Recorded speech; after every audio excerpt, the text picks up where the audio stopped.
Hi friend, এই দেখো আমি চিংড়ি মাছ এনেছি। আজকে চিংড়ি মাছ করব।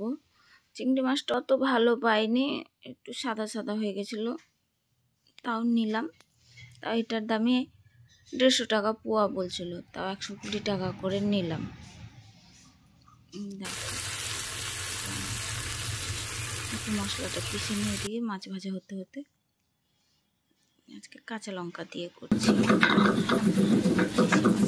কাঁচা লঙ্কা, আদা, জিরা ভাজা হয়ে গেছে, উঠিয়ে মাছটা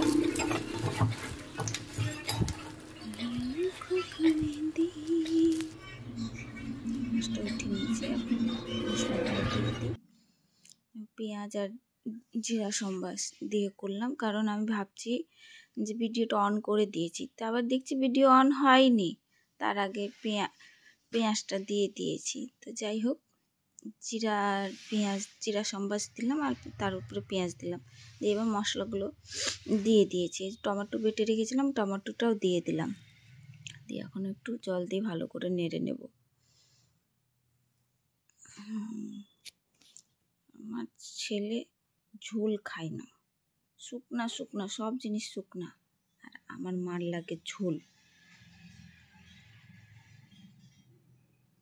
ঝোল ছাড়া মা খেতে পারে না, আর শুকনা শুকনা ছেলে পছন্দ করে। এর মধ্যে আবার চিংড়িটা দিয়ে একটু ভালো করে কষে নেব।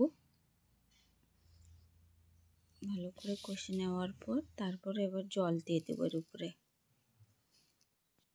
তোমাদেরকে কেমন লাগছে ফ্রেন্ড আমার রান্নাটা কমেন্ট করে বলো, কিন্তু আমি অনেক কষ্ট করে ভিডিওটা এক হাত দিয়ে মোবাইলটা ধরে ধরে কিন্তু বানাচ্ছি।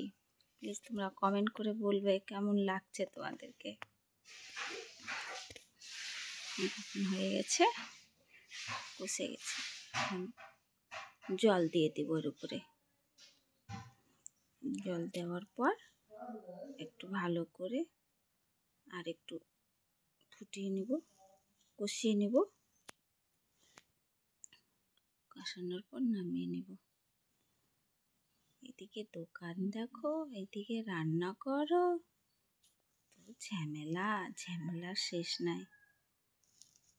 এটা দিয়ে তো আর হবে না, আরও সব আলাদা করে রান্না করতে হবে। এটা অত তো আর ভিডিও করতে পারবো না। দেখো হয়ে গেছে, তোমাদের কেমন লাগলো বলো।